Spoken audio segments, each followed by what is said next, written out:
কালকে থেকে যে জল্পনা কল্পনা হচ্ছিল শেষ পর্যন্ত তাই ঘটলো, সেনা প্রধান পদত্যাগ করেছেন। এবং এটি এতদিন যে কেন হচ্ছিল না এটাই বিস্ময়কর ছিল। আজকে ইউনূসের চাল ও জেনারেল ওয়াকারের ফাল এবং আইএসপিআর ওয়াকারকে বিবস্ত্র করলো কেন? একসাথে সেনাপ্রধান ওয়াকারুজ্জামানকে একটা হলুদ কার্ড দেখিয়ে দিয়েছে।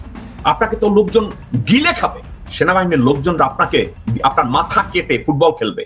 আমি বাংলাদেশের সেনাবাহিনীর ইতিহাস দেখেন না, জানেন না? এই ডক্টর মোহাম্মদ ইউনূসের পদত্যাগ চায় না জনগণ, পদত্যাগ চায় ডক্টর আসিফ নজরুল, জনগণ পদত্যাগ চায় মাহফুজ, জনগণ পদত্যাগ চায় সজীব ভুইয়ার। কারণ তারা বাংলাদেশের জনগণের ম্যান্ডেট নিয়ে ওখানে বসে জনতার বিরুদ্ধাচারণ করছে, ক্লার্কগিরি করছে, অফিসিয়াল চাকরি করছে, কিন্তু জনতার যে মূল দাবি সেই দাবির পাশে আশেপাশে কোনো জায়গায় তাদেরকে দেখা যাচ্ছে না। ব্রেকিং ব্রেকিং ব্রেকিং বিএনপির জন্য 7 নম্বর মহা বিপদ সংকেত আমি দেখছি। কি ঘটতে যাচ্ছে ভাই বিএনপির কপালে? তখন ডক্টর ইউনূসকে বাঁচানোর জন্য পিনাকি, ইলিয়াস এবং কনক সারওয়ার তারা 3 জন একযোগে একদিনে একসাথে বাংলাদেশে আসতে চাচ্ছেন এবং কি আসতে যাচ্ছে। সর্বস্তরের জনগণের ব্যানারে মার্চ ফর ইউনূসের ডাক, 5 বছরের জন্য জাতীয় সরকার গঠনের দাবিতে ইউনূসের নেতৃত্বে, ডক্টর ইউনূসের নেতৃত্বে 5 বছরের জন্য একটা জাতীয় সরকারের দাবিতে শাহবাগে সব জল্পনা কল্পনার অবসান ঘটিয়ে বাংলাদেশের জন্য বিরাট সুখবর। বাংলাদেশ স্থিতিশীল, বাংলাদেশ জিতে গেছে, ভারত আওয়ামী লীগ হেরে গেছে, প্রফেসর ইউনূস থেকে যাচ্ছেন, ভারতের দালাল ওয়াকার গং চুপসে গেছে। বিএনপি থেকে 5 জন, জামাত থেকে 3 জন, এনসিপি থেকে হাসনাত আব্দুল্লাহ সহ 2 জন, চরমোনাই থেকে 1 জন এবং মাহমুদুর রহমান মান্না সহ আরো কয়েকজন মিলে নতুন উপদেষ্টা পরিষদের ঘোষণা। একটি ইসলামী বিপ্লবী। আসসালামু আলাইকুম প্রিয় দর্শক শ্রোতা, নতুন একটা ভিডিওতে জানাচ্ছি আপনাদের স্বাগতম। এইমাত্র পাওয়া তাজা এবং গরম খবর। আজকের এই ভিডিওটি কেমন হবে, কতটা গুরুত্বপূর্ণ, কতটা চাঞ্চল্যকর, ভিডিওর অংশ বিশেষ এবং শিরোনাম দেখে আপনারা ইতিমধ্যে বুঝে গেছেন কেমন হবে আজকের এই ভিডিওটি, কোন দিকে ইঙ্গিত করছে আজকের এই ভিডিওটি। আজকের এই ভিডিওটি খুবই গুরুত্বপূর্ণ এবং চাঞ্চল্যকর। আমি আশা রাখবো আপনাদের কাছে সম্পূর্ণ ভিডিওটি দেখে যাবেন, একটু স্কিপ করবেন না। সম্পূর্ণ ভিডিওটি দেখলে আপনারা অনেক কিছু জানতে পারবেন এবং বুঝতে পারবেন। আজকের এই ভিডিওতে বর্তমান প্রেক্ষাপটের আলোচিত এবং সমালোচিত সকল খবর নিয়ে হাজির হয়েছি। আমি বেশি কথা বাড়াবো না, আপনাদের বিস্তারিত ভিডিওতে নিয়ে যাবো। তার আগে রিকোয়েস্ট করবো, যারা এরকম ভিডিও দেখতে পছন্দ করেন চ্যানেলটি সাবস্ক্রাইব করে পাশে থাকা বেল আইকনটি বাজিয়ে রাখবেন। চলুন তাহলে এই ভিডিওতে লাইক করে দিয়ে আমরা বিস্তারিত ভিডিওগুলো মোবাইলের স্ক্রিন থেকে ধারাবাহিকভাবে একের পর এক দেখে আসি। 5 জন, জামাত থেকে 3 জন, এনসিপি থেকে হাসনাত আব্দুল্লাহ সহ 2 জন, চরমোনাই থেকে 1 জন এবং মাহমুদুর রহমান মান্না সহ আরো কয়েকজন মিলে নতুন উপদেষ্টা পরিষদের ঘোষণা। বাংলাদেশের সকল ইসলামিক দল, আমি যেটা বলে আসছি, প্রেডিকশন করে আসছি যে একটি ইসলামী বিপ্লবী সরকার হচ্ছে। এটা হলো আধ্যাত্মিক সংবাদ। ইসলামী বিপ্লবী সরকারের জন্য যেই ধরনের সামঞ্জস্য দরকার, যেই ধরনের ম্যাটেরিয়াল দরকার, যেই ধরনের পদার্থ দিয়ে তৈরি হবে ইসলামী বিপ্লবী সরকার, যেটার নাম ইসলামী বিপ্লবী সরকার থাকবে না, কাজে ইসলামী বিপ্লবী সরকার থাকবে, সেই ইসলামী বিপ্লবী সরকারের ব্যবস্থাপনার জন্য আধ্যাত্মিকভাবে কার্যক্রম শুরু হয়ে গিয়েছে। রবিবার থেকে আন্দাজ করতে পারবেন যে সরকারটা ইসলামী বিপ্লবী যে হচ্ছে। ডক্টর মোহাম্মদ ইউনূস স্যার, আগেও বলেছি এখনো বলছি, উনি থাকবে আমার টুপির জায়গায়, মানে মাথার উপরে উনি থাকবে। আর সকল কিছু বাস্তবায়ন হবে। ওনার চতুর্পাশে একটা বাহিনী তৈরি হচ্ছে, একেবারে টেকনাফ থেকে তেতুলিয়া, রূপসা থেকে পাথরিয়া, একেবারে টোটাল ফোর্সটা এখন রেডি ঢাকামুখী। এই ঢাকামুখী ফোর্সটা ঢাকাকে ব্লক করে ফেলবে। 48 থেকে 72 ঘন্টা পরে ঢাকাকে ব্লক করে দিবে। এই ফোর্সটা ঢাকাকে ব্লক করে ডক্টর মোহাম্মদ ইউনূস স্যারকে সামনে রেখে ইউনূস স্যারকে এক ধরনের বাধ্য করে উনি সহ টোটাল অন্তর্বর্তীকালীন সরকারের সকল উপদেষ্টাকে পদত্যাগ করাবেন।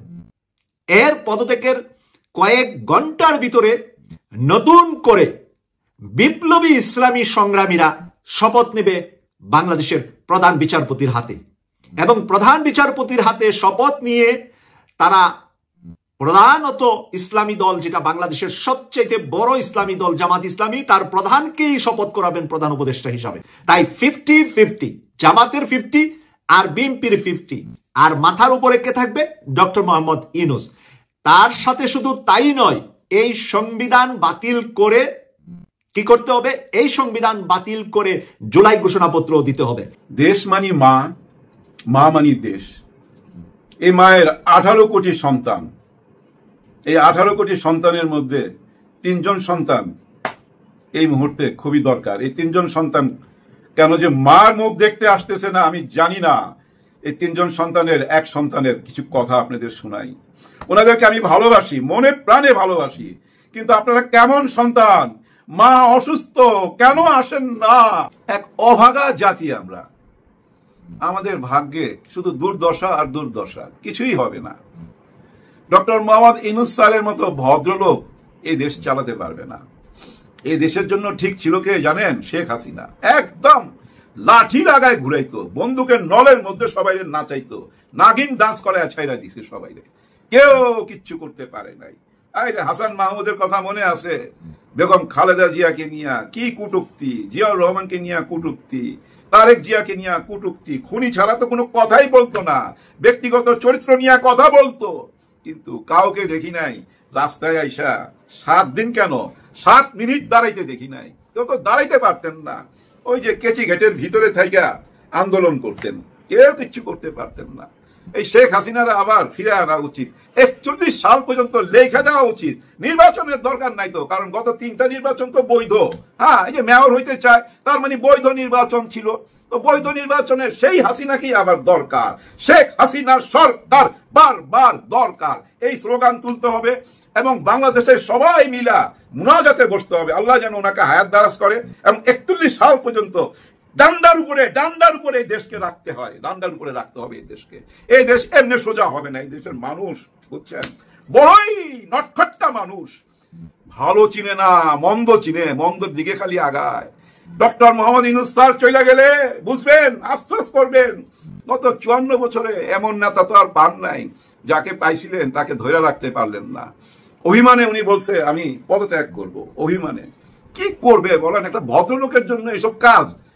আপনারা সবাই এমন অবস্থা কইরা ছাড়ছেন, ওনার ইজ্জত নিয়ে টানাটানি। তো ওনার তো এটা কাজ না, ওনার হাতে পায়ে ধইরাই না বসাইয়া এখন বেজ্জতির চরম শিখরে নিয়ে গেছেন।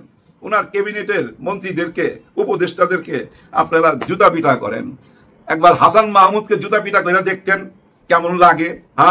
গত 16 বছর তো জুতা কইয়া ছিল আপনাদের, বা মুখ তো কইয়া ছিল, পেশাবও করতে পারেন নাই, হাগুও করতে পারেন নাই, জুতা পিটাও করতে পারেন নাই, কিচ্ছু করতে পারেন নাই। এই 3 সন্তানের মধ্যে একজন হচ্ছে পিনাকি ভট্টাচার্য, একজন ইলিয়াস হোসেন, একজন কনক সারোয়ার। স্যার, মা অসুস্থ, আপনারা কেন বিদেশে, কেন আপনারা আসেন না? আসেন, এই মুহূর্তে চলে আসেন, আজকে রওনা দেন, নাইলে এই দেশ বাঁচবে না। এই দেশ আবার স্যার ওই ভারতের দালালদের হাতে চলে যাচ্ছে, চলে যাবে স্যার। ইউনূস স্যার যদি চলে যায়, আমরা হতভাগা জাতি আবার সেই গোলামির জিঞ্জির হাতে পায়ে পড়তে হবে। কোনো উপায় নাই, কেউ বাঁচাইতে পারবে না আমাদেরকে। স্যার, আপনারা চলে আসেন বিদেশ থেকে। ইলিয়াস হোসেন সাহেব, প্লিজ সবকিছু ত্যাগ করে দেশ বাঁচান। কনক সারোয়ার সাহেব, পিনাকি ভট্টাচার্য, আপনি কেন আসেন না? আপনারা আসেন, এই দেশ বাঁচান। আপনাদেরকে উপদেষ্টা হিসাবে দেখতে চাই, আমরা দেখতে চাই sir. Doctor Mohammad Yunus sir, এই 3 জনকে ডাকেন, আপনি ডাকলে আসবে, আমাদের কথা তো ওনারা আসবে না। আপনি শুধু একটা বার বলেন তোমরা 3 জন আসো। এই 3 জন মানুষ আসলে স্যার দেশের চেহারা বদলে যাবে, আপনার শক্তি বৃদ্ধি পাবে স্যার। এই 3 জন মানুষ যে শক্তিটা আপনাকে দিবে, পুরা দেশের মানুষ সেই শক্তিটা আমরা দিতে পারছি না। আমরা আপনাদেরকে সাপোর্ট করি, হয়তো এই ভিডিওতে কথা বলি, কিন্তু রাস্তায় নাইমে আমরা ডাকলে কে আসবে স্যার? আমরা তো কোনো দল করি না, আমাদের কোনো দল নাই স্যার। কিভাবে আপনার উপকার করুন, কিভাবে আপনার পাশে দাঁড়াবো স্যার বলেন আপনি? দেখেন, গত 8-9 দিন যা কিছু ঘটলো, ঘটার পর এখন চলে আসলো আমাদের সেনাপ্রধান সামনে। সেনাপ্রধানকে নিয়ে অনেক কথা, উনি ভিতর থেকে কি বলছেন না বলছেন ক্যান্টনমেন্ট থেকে জানি না, আমি তো ভাই কোনো ভিডিও দেখি নাই, কোনো কথা শুনি নাই, কিন্তু পুরা ফেসবুক, ইউটিউব সব জায়গায় ভরপুর ওনার কথাবার্তা। উনি আবার ডিসেম্বরে নির্বাচন চাইছেন। ওই যে 18 মাস বলছেন, 18 মাস মানে এই ডিসেম্বর, 2026-এর জানুয়ারিতে উনি নতুন সরকার দেখতে চায়। উনি কোনো ওই যে করিডোর দিতে পারবেন না, উনি পোর্ট নিয়ে কোনো কথা বলতে পারবেন না। এগুলা নির্বাচিত সরকারের কাজ। নির্বাচিত সরকার 54 বছর যে কাজ করছে সেটা তো আমরা দেখছি। শেখ হাসিনা বলছিল ভারতকে আমরা যা দিছি ভারত সারা জীবন ইয়াদ করবে। কই কোনো আর্মি বা র্যাব, পুলিশ কাউকে তো কোনো কথা বলতে দেখলাম না যে আপনারা কি দিছেন আমাদেরকে জানান। জাতি তো জানে না, আমরা জনগণ জানতাম না।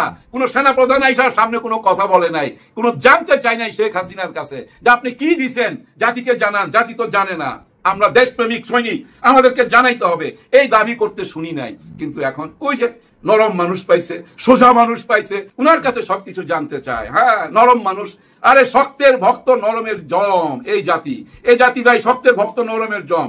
এই জাতির কোনো মেরুদণ্ড নাই, মেরুদণ্ডহীন হয়ে গেছি আমরা। আমাদের মেরুদণ্ড খুঁজা পাইতেছি না। তো আমাদের মেরুদণ্ড এখন কার হাতে জানেন? এখন এই সরকারের একমাত্র মেরুদণ্ড জামাতে ইসলাম, ইসলামিক দলগুলা, চরমনাই পীর সাহেব, এনসিপি, হেফাজতে ইসলাম। আপনারা মাঠে নামেন, আসেন, সামনে আসেন, দেখান ডক্টর মোহাম্মদ ইউনূসের পক্ষে আপনারা আছেন। যদি আপনারা তা না দেখান তাহলে বুঝা নিমু আপনারাও কিন্তু ওই একই জায়গায়, একই রাস্তায়, একই পথে চলে গেছেন। ওই যে ওদের গোলামির জন্য আমাদেরকে আবার ওই একই পথে নিয়ে যেতেছেন। আমরা বেশ কিছুদিন আগে একটা কথা শুনেছিলাম যে কয়দিন পরে এসে দেখা যাবে, মানে গত 1.5 যুগ ধরে আন্দোলন হয়েছে শেখ হাসিনাকে হটানোর জন্য। কয়দিন বাদে আমরা দেখব যে ডক্টর মোহাম্মদ ইউনূসকে ক্ষমতায় রাখার জন্য আন্দোলন হবে। বাস্তবে কিন্তু সেটা আমরা এখন দেখতে পেলাম। আজকে সকালে, বোধহয় এতক্ষণ শুরু হয়ে যেতে পারে, আজকে সকালে শাহবাগে সর্বস্তরের জনগণের ব্যানারে মার্চ ফর ইউনূসের ডাক। 5 বছরের জন্য জাতীয় সরকার গঠনের দাবিতে ইউনূসের নেতৃত্বে, ডক্টর ইউনূসের নেতৃত্বে 5 বছরের জন্য একটা জাতীয় সরকারের দাবিতে শাহবাগে আজকে একটা সমাবেশ হবে, মার্চ ফর ইউনূসের ডাক শিরোনামে। এবং এটার আয়োজন করছে একটা সংগঠন যার নাম সর্বস্তরের জনগণ। এই যে আন্দোলনের ডাকটা দেওয়া হয়েছে, এটার সাথে আমি জানি না আপনারা কতজন একমত। আমি 100% একমত। ডক্টর মোহাম্মদ ইউনূস 5 বছর ক্ষমতায় থেকে এই রাষ্ট্রকে সংস্কার করবে, এই রাষ্ট্রের প্রতিটা অর্গানকে শক্তিশালী করবে। কোন অর্গানের উপরে কোন সরকারি দল ক্ষমতায় এসে ছড়ি ঘুরাতে পারবে না, চোখ রাঙাতে পারবে না, আঙ্গুল তুলতে পারবে না। প্রত্যেকটা প্রতিষ্ঠানের গতিতে চলবে। আমি আমার কথা বলি, আমি 19 বছর বাংলাদেশকে রেমিটেন্স দেই, অথচ আমার আব্বা আমেরিকাতে আসার কথা অনেক আগে। শুধুমাত্র তার জন্ম নিবন্ধন সার্টিফিকেটের সাথে এনআইডি কার্ডের বয়সের ব্যবধান 10 বছর হওয়ার কারণে আজ পর্যন্ত কোন নির্বাচন কমিশন আমার আব্বার এনআইডি কার্ডের এই যে সমস্যা, এই সমস্যার কোনো সমাধান করে দেয়নি। মানে রাষ্ট্রের অর্গানগুলো এমন হয়েছে যে ভুলের কোনো সংশোধন নেই, অথচ গোটা রাষ্ট্র ব্যবস্থা ভুলের উপর চলছে। গত 54 বছর গোটা রাষ্ট্র ব্যবস্থা ভুলের উপর চলছে, অথচ একজন সাধারণ নাগরিক তার ভুল সংশোধন করতে যাবে, ভুলের কোনো সংশোধন নেই। কিন্তু যখন আপনি দালাল ধরবেন, দালালকে পয়সা দিবেন, তখন সব ভুল একেবারে চালাইয়া সংশোধন হয়ে যাবে। আমাকে বলেন, আমার আব্বা বহু বছর আগে আমেরিকাতে আসার কথা ছিল, শুধুমাত্র তার এই এনআইডি কার্ড সংশোধন না হওয়ার কারণে আজও তার কাগজপত্র প্রসেসিং হয়নি। আজও আমার আব্বাকে আমি আনতে পারিনি। আমাকে বলেন, বাংলাদেশ থেকে একজন মানুষ যদি ইউরোপ, আমেরিকাতে বা বিদেশে কোনো জায়গায় যায়, এতে বাংলাদেশের লাভ না ক্ষতি? লাভ। তো বাংলাদেশের যদি লাভ হয়, তাহলে সরকার কেন আমার আব্বার কাগজপত্র সংশোধন করে দিচ্ছে না? এটা শুধু আমার আব্বার ব্যাপার না, এরকম বহু মানুষের কাগজপত্রের কোনো সমাধান নাই, কোনো সংশোধন নেই। মানে এমন রাষ্ট্র ব্যবস্থা এই পৃথিবীতে আর আছে কিনা আমার জানা নেই। ভুলের কোনো সংশোধন নেই, কিন্তু টাকা দিলে সব ভুল সংশোধন হয়ে যায়, টাকা না দিলে ফাইলও নড়ে না। এই জন্য আমি রাগে ক্ষোভে কয়েকজনের কাছে বলেছি, ইভেন যে সমস্ত অফিসে আমি গিয়েছিলাম, আমি সেই সমস্ত অফিসের যারা নর্মাল কর্মকর্তা তাদের কাছে আমি বলেছি যে ভাই, যে রাষ্ট্রকে আমি 19 বছর রেমিটেন্স দিলাম, সেই রাষ্ট্র আমার কোনো কাজে আসছে না, তাহলে সেই রাষ্ট্রকে আমি আর রেমিটেন্স দেবো কেন? যে রাষ্ট্র আমার কোনো উপকার আসে না, সেই রাষ্ট্রকে উপকার করে আমার লাভ কি? সেই রাষ্ট্রকে উপকার করে আমার লাভ কি? বলেন, আপনারাই বলেন। এখনো না, ডক্টর মোহাম্মদ ইউনূস তো 10 মাস ক্ষমতায়, এখনো মানে দৃশ্যমান কোন সংস্কার হয়নি। প্রত্যেকটা অফিসে ঘুষের লেনদেন হচ্ছে, প্রত্যেকটা অফিসে অনিয়ম হচ্ছে, সব জায়গায় অনিয়ম হচ্ছে।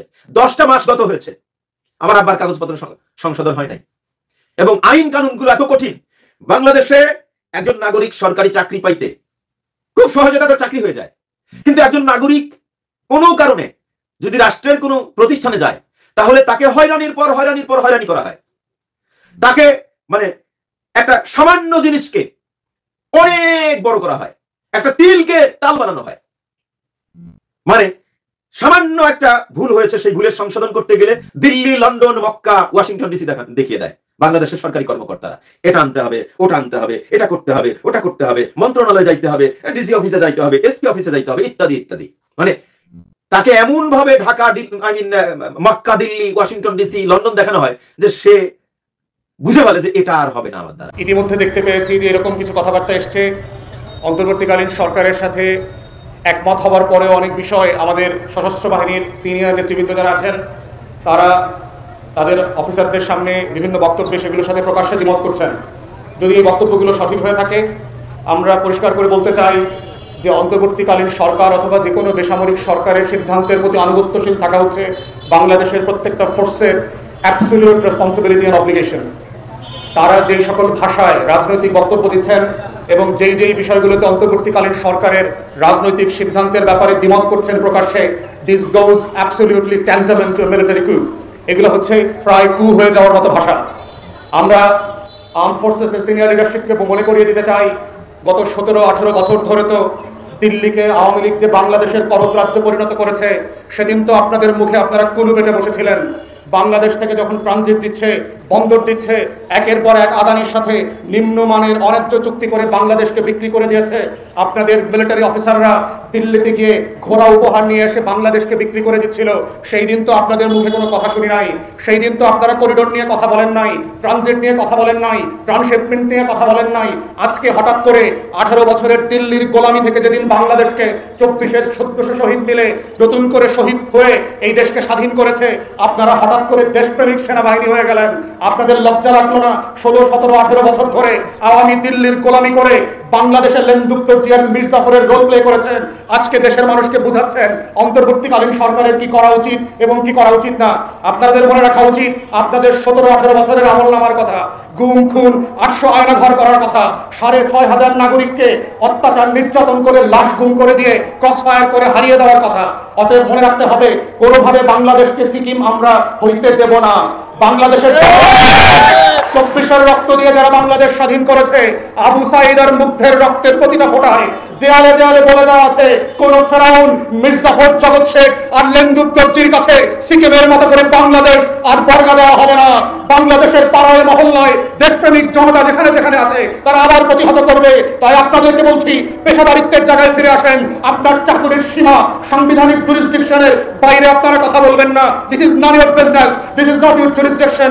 বাংলাদেশে অন্তর্বর্তীকালীন সরকারকে সমালোচনা করা, জবাবদিহিতার আওতায় আনার দায়িত্ব হচ্ছে রাজনৈতিক দলের, সিভিল সোসাইটির, নাগরিকদের। তারা সেটা করবে। এটা পুলিশের কাজ না, বিডিআর বিজিবির কাজ না, র্যাবের আনসারের কাজ না, এটা সশস্ত্র বাহিনীর কাজ না। এই দায়িত্ব হচ্ছে বাংলাদেশের রাজনৈতিক দল এবং নাগরিক সমাজ যেই ভাষায় অন্তর্বর্তীকালীন সরকারকে সমালোচনা করা দরকার, জবাবদিহিতা করা দরকার, সেটা আমরা করে যাচ্ছি। ডক্টর ইউনূসের পদত্যাগের ঘটনাকে কেন্দ্র করে যে অস্থিতিশীল পরিস্থিতি তৈরি হয়েছিল, সেটা খানিকটা শান্ত হয়েছে। এটা কতটা শান্ত থাকবে বলা মুশকিল, কারণ একটা অংশ সম্ভবত চাইছেন ডক্টর ইউনূস এই পদত্যাগের খেলাটায় থাকুন এবং সম্ভব হলে পদত্যাগ করে ফেলুন। কারো কোনো ভিন্ন পরিকল্পনা আছে, ধারণা হতেই পারে। যাই হোক, স্থিতিশীল অবস্থাটাকে আরেকটু স্থিতিশীল করে তোলার জন্য কয়েকটা পদক্ষেপ সরকারের নেওয়া জরুরি বলে আমি মনে করি। এর মধ্যে প্রধান হচ্ছে নির্বাচনের একটা স্পেসিফিক তারিখ, সেটা ডিসেম্বর বা জানুয়ারি, সর্বোচ্চ জানুয়ারির শেষের মধ্যে কোনো একটা ডেট ঘোষণা করা। সেটা কিভাবে এফেক্টিভলি এই প্রবলেমটাকে কমিয়ে ফেলবে সেটা নিয়ে আলাদাভাবে কথা বলবো। আরও দু একটা স্টেপ সরকারকে নিতে হবে। বিশেষ করে এই যে সেনাবাহিনীর সাথে যে অস্থিরতা তৈরির পরিস্থিতি তৈরি হয়েছে, তাতে এক ব্যক্তি খুবই আলোচনার মধ্যে এসছেন, ডক্টর খলিলুর রহমান। ওনার পদত্যাগ করা উচিত, না হলে সরকারের তাকে অপসারণ করা উচিত। তাকে আর এই সরকারের সাথে দেখা যাওয়া কোনোভাবেই উচিত নয়। আমরা এর মধ্যেই দেখেছি বিএনপি যে 3 জনকে অপসারণের দাবি তুলেছে, এর মধ্যে 2 ছাত্র উপদেষ্টার সাথে ডক্টর খলিলও আছেন। কেউ প্রশ্ন করতে পারেন, বিএনপি চাইলেই তাকে সরিয়ে ফেলতে হবে কেন, বা বিএনপি না চাইলেও কি তাকে সরানোর দাবি আমরা করতে পারি না? আমরা পারি, আসবো। কিন্তু অনেক ঘটনার ঘনঘটা চলছে বলে অনেকগুলো বিষয় অ্যাড্রেস করতে গেছি। কিন্তু তিনি রাখাইন নিয়ে আগে একবার কথা বলেছেন, আবার কথা বলেছেন, এবং আমি আমার একাধিক ভিডিওতে বলেছি ওখানেও বসে বসে উনি মিথ্যাচার করেছেন এবং আমাদেরকে স্টুপিড ঠাউরেছেন। কেউ বলেছে ওনার নাকি বিরাট সব ডিগ্রি আছে, বিরাট বড় চাকরি করেছেন। হতেই পারে তো ওনার অনেক জ্ঞান বুদ্ধি আছে, তার মানে সবাই স্টুপিড, সবাই কেউ কিছু আর বোঝে না, এটা হতে পারে না। মিয়ানমারে যে করিডোর নিয়ে আলাপ, সেই করিডোর নিয়ে কথা বলতে গিয়ে খুব জেনারেলি তিনি যেটা করেছেন, করিডোর নিয়ে কোনো কথা হয়নি। করিডোর নিয়ে কথা হয়নি মানে হচ্ছে এই বিষয়টা আসলে ইম্পোজ করা হচ্ছে পররাষ্ট্র উপদেষ্টার উপরে। কারণ তিনি বলেছেন যে এখানে একটা মানবিক করিডোরের সিদ্ধান্ত হয়েছে, সরকার নীতিগতভাবে নিয়েছে, শর্ত বা সব কিছু নিয়ে বিস্তারিত আলোচনা চলছে, যদি সেটা মিলে যায় তাহলে দেয়া হবে। কারণ আমরা জানি যেটা বলা হয়েছিল, ওদিকে দুর্ভিক্ষ পরিস্থিতি আছে, এগুলো নিয়ে অনেক কথা বলেছে, ওদিকে ঢুকছি না। মিস্টার খলিলও তাই বলছেন, তিনি একটা ভাষার মার প্যাচ করতে আসছেন। ওনার একটা বক্তব্যটা আমি পড়ি এবং আবারও বলছি, উনি আমাদেরকে কতটা স্টুপিড বলে মনে করেন সেটা বোঝা যাবে। খেয়াল করি। তিনি বলেন আমরা মানবিক চ্যানেলে আমরা কি দেব না এটা আমাদের সার্বভৌম সিদ্ধান্ত। এটা মানবিক করিডোর না, মানবিক চ্যানেল। একটু বুঝি, মানবিক চ্যানেল দিয়ে আমেরিকা বা চীন কারো থেকে বাংলাদেশের উপরে কোনো চাপ নেই। মানবিক চ্যানেল তৈরি হলে তার পুরো দায়বদ্ধতা থাকবে জাতিসংঘের উপর। বাংলাদেশ শুধু বর্ডারে নিরাপত্তা দেবে। খলিলুর রহমান বলেন করিডোর ব্যবস্থাটি বুঝতে হবে। এই জায়গাটা খেয়াল করুন, আমাকে বোঝাচ্ছেন উনি। করিডোর হচ্ছে একটা জরুরি সময়ে দুর্যোগপূর্ণ জায়গা থেকে মানুষকে সরিয়ে নেওয়ার ব্যবস্থা। আমরা এখানে কাউকে সরাচ্ছি না, মানে মানুষ সরানোই শুধু করিডোর, বাকিটা করিডোর না, তার ভাষায় প্যাসেজ। এবং এটা করিডোর বলে নাকি বিরাট ঝামেলা বাঁধিয়ে দিয়েছে পররাষ্ট্র উপদেষ্টা। তার স্বঘোষিত শিষ্য ঠিক একই রকম হচ্ছে। এই সিনক্রোনাইজেশনগুলো দেখবো, এবং এটা তার প্রধান পাপ না, পাপ অন্য জায়গায়। সেটাই আসলে তার এই পদে থাকার নৈতিকতা বা যোগ্যতাকে বিরাট প্রশ্নের মুখে ফেলেছে বলে আমরা মনে করি। তো তিনি সেটা বলছেন। আচ্ছা, করিডোর কি মানুষ যদি না সরায়, মানুষ সরালেই শুধু করিডোর হয়? খেয়াল করি, জাতিসংঘের হিউম্যানিটারিয়ান করিডোর বস্তুটা কি ডয়চে ভ্যালের এইখানে যদি কেউ দেখেন, সেটা হচ্ছে এটা একটা ডেমিলিটারাইজড জোন, এটা একটা স্পেসিফিক এরিয়া অথবা স্পেসিফিক টাইমে যারা কনফ্লিক্ট করছে তাদের ওখানে। আচ্ছা, তারা কি করে? Via these corridors, either food and medical aid can be brought to areas of conflict or civilians can be evacuated. খেয়াল করি, বাংলায় কথাটা এরকম দাঁড়ালো, এই করিডোরগুলোর মধ্য দিয়ে খাদ্য এবং ঔষধ যে কনফ্লিক্ট আছে সেখানে নিয়ে যাওয়া হয়, অথবা সিভিলিয়ান্স ইভ্যাকুয়েটেড করা হয়। কোন জায়গা থেকে? কনফ্লিক্টের জায়গা থেকে। তাহলে ডক্টর খলিল বলছেন যে লোক সরিয়ে আনা এটা করিডোরের একটা কাজ। মানুষ সরিয়ে না আনা হলেও যদি একটা ডিমিলিটারাইজড জোনের মধ্য দিয়ে মেডিকেল এবং ফুড এইড হিসাবে যায়, সেটাও করিডোর। সুতরাং উনি হিউম্যানিটারিয়ান প্যাসেজ নাম দিয়ে যেসব বলছেন এগুলো আসলে করিডোরই। এই শব্দটা করিডোরই, ভাষার মার প্যাচ করতে রয়েছে, কারণ তাকে পররাষ্ট্র উপদেষ্টাকে ভিলেইন বানাতে হবে। আমরা খেয়াল করছি সিস্টেম্যাটিকলি তার উপরে পররাষ্ট্র সচিবের উপরে আক্রমণ হয়েছে, এবং পররাষ্ট্র সচিবের তো চাকরি গেছেও, আমরা মোটামুটি সেই নিউজও দেখলাম। প্রভাব বিস্তারের চেষ্টা খুব ক্লিয়ারলি দেখা যায়। তাহলে এই মিথ্যাচার, যে বললাম আমাদেরকে স্টুপিড মনে করেন, আমরা কিছু জানি না বুঝি না মনে করেন, আমরা বেসিকলি বুঝি এটা যদি করিডোর তাত্ত্বিকভাবে বলছি, নাও হয় এটা করিডোর না হলেও আপনি যখন এখান দিয়ে খাবার এবং ঔষধপত্র পাঠাবেন, জ্বালানি পাঠাবেন, সেটা আরাকান আর্মির হাতে পৌঁছে যেতে পারে। এবং যুদ্ধের মধ্যে যখন তার প্রতিপক্ষ তাকে ব্লকেড দিয়েছে, ব্লকেড দেওয়ার পর যখন আরাকান আর্মিকে চাপে ফেলতে চাইছে, তখন এই পণ্যগুলো সব স্ট্র্যাটেজিক পণ্য হয়ে যায়। যে সোলজার ঠিকমতো খেতে পাচ্ছে না, সে ঠিকমতো খেতে পারলে সে ভালো যুদ্ধ করতে পারবে। যে রোগে কাতরাচ্ছে, সে ঔষধ পেলেও শক্তিশালী হয়ে উঠবে, ভালো যুদ্ধ করতে পারবে। সেগুলো স্ট্র্যাটেজিক পণ্য। একই ঘটনা ঘটবে যদি জান্তা রিচালিয়েট করবে। এটা আগেও এটা বিস্তারিত কথা বলেছে, আজকে কথার জায়গা মূলত এটা না। সাম্প্রতিক সময়ে এই ঘটনা যখন ঘটছে, আমাদের অনেকেরই পরিচিত অর্থনীতিবিদ জিয়া হাসানকে আমরা অনেকেই চিনি, তার লেখার সাথে পরিচিত, আমরা দীর্ঘদিন থেকে পরিচিত বন্ধু, এভাবেই বলতে পারি।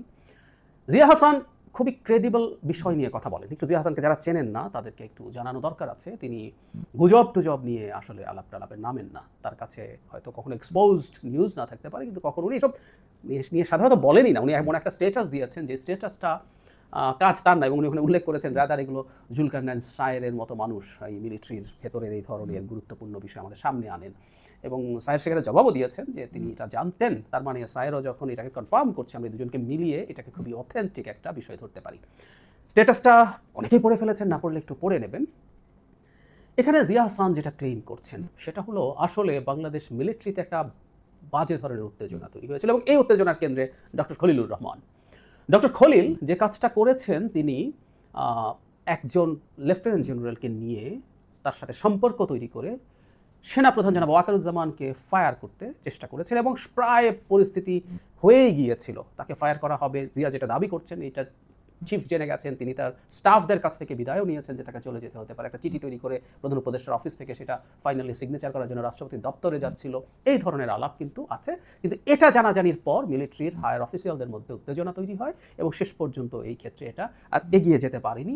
এই ধরনের একটা আলাপ আনছেন, এবং ওখানে যেটা বলা হয়েছে জনাব খলিলুর রহমানকে ডিফেন্সের দায়িত্ব দেয়া। আমি বহুবার বলেছি, হঠাৎ করে আসলেন একজন মানুষ, মন্ত্রী পদমর্যাদা হাই রিপ্রেজেন্টেটিভ, দুদিন না যেতে তিনি ন্যাশনাল সিকিউরিটি অ্যাডভাইজার হয়ে গেলেন। একই সাথে ডিফেন্স মিনিস্ট্রি সামলাতে তিনি প্রধান উপদেষ্টাকে সাহায্য করবেন। মানে বাংলাদেশে সবসময় প্রধানমন্ত্রীরা তাদের অধীনে রাখেন, এটাও রেখেছেন, কিন্তু তাকে দায়িত্ব দেওয়া হয়েছে। আমি দেখিয়েছি এর আগে, মন্ত্রী পদমর্যাদায় তার একজন এটা হলো প্রধান উপদেষ্টার একজন নিরাপত্তা এবং সামরিক অ্যাডভাইজার আছেন, মন্ত্রীর পদমর্যাদা অলরেডি, যদি তার সাহায্যের প্রয়োজন হয় সেখানে আরেকজনকে এবার মিনিস্ট্রি সামলাতে হবে, এটা দেওয়া হয়েছে। তার মানে সেনাবাহিনীর ওপরে ডিফ্যাক্টো নিয়ন্ত্রণ। আবারও সেই কথা, তার স্বঘোষিত শিষ্যের প্রধান আক্রমণের বস্তু হচ্ছেন জেনারেল ওয়াকার এবং তার গুরু অর্জুন কৃষ্ণ সম্পর্কের কথা বলা হয়। কৃষ্ণ যখন এই দায়িত্বে এসে দাঁড়ায়, এই দায়িত্বে থাকেন, তখন সার্কামস্টেন্সিয়াল এভিডেন্স বলে তার চেষ্টাই হবে কিভাবে জনাব ওয়াকারুজ্জামানকে এখান থেকে সরানো যায়। খুব সহজ অঙ্ক, এর মধ্যে কোনো জটিলতার কিছু নেই।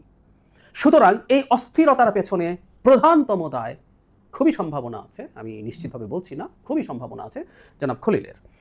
এখন বিদ্যমান প্রেক্ষাপটে কেউ বলতে পারেন যে এটা কি খুব কনক্রিটলি প্রমাণ করা যায়? উত্তর হচ্ছে খুব কনক্রিটলি প্রমাণ করা যায় না। সরকার চাইলেই তথ্য বের করতে পারে, সরকারের প্রচুর গোয়েন্দা সংস্থা আছে, নানান রকম ইনফরমেশন আছে, কিন্তু যে ট্রাস্টের সংকট তৈরি হয়ে গেল এটা খুব ভয়ঙ্কর, খুব ভয়ঙ্কর।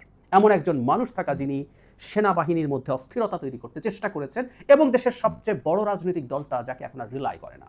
বিএনপি যে 3 জনকে সরিয়ে ফেলতে বলেছে সেই 3 জনকে এখনই সরানো লাগবেই, সেটাও যদি নাও বলি, অন্তত ছাত্র উপদেষ্টাদের মধ্যে অন্তত আসিফ মাহমুদ সজীব ভুঁইয়া বারবার রেড লাইন ক্রস করছে, তার ব্যাপারে সরকারের খুব সিরিয়াস হওয়া দরকার।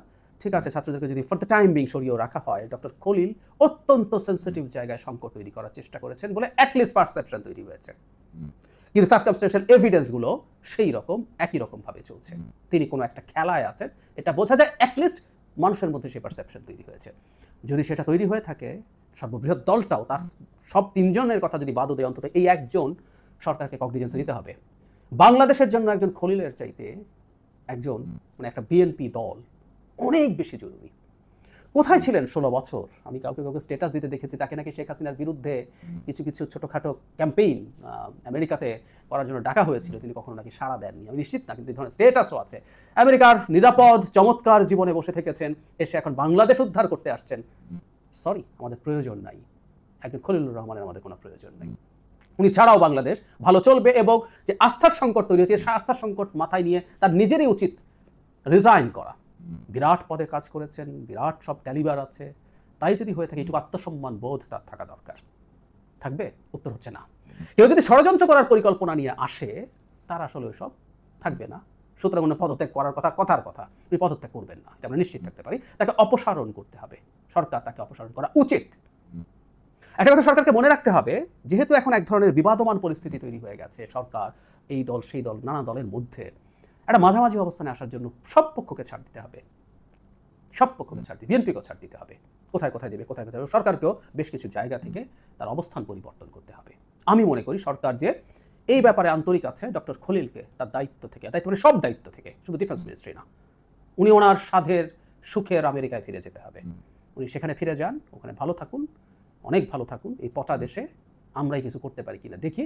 এই পচা দেশ উদ্ধার করার জন্য কোনো আমেরিকাবাসীকে ডেকে আনার কোনো প্রয়োজন আমরা দেখি না। ডক্টর ইউনূসকে সদিচ্ছা প্রমাণের জন্য ওনাকে দায়িত্ব থেকে সরাতে হবে, সব দায়িত্ব থেকে, উনি কোনো দায়িত্বে সরকার। প্রিয় দেশবাসী, শুরু থেকে শেষ পর্যন্ত যারা এই ভিডিওটি দেখেছেন সকলকে জানাই অসংখ্য অসংখ্য ধন্যবাদ। যারা এরকম নিউজ ভিডিও পেতে পছন্দ করেন তারা অবশ্যই এই চ্যানেলটি সাবস্ক্রাইব করে পাশে থাকা বেল আইকনটি বাজিয়ে দিবেন। যারা এখন এই ভিডিওটি শেয়ার করেননি, এই ভিডিওটি দ্রুত শেয়ার করে সকলকে দেখার সুযোগ করে দিন। আজকের মতন এই পর্যন্ত, দেখা হচ্ছে পরবর্তী কোনো ভিডিও নিয়ে ইনশাল্লাহ।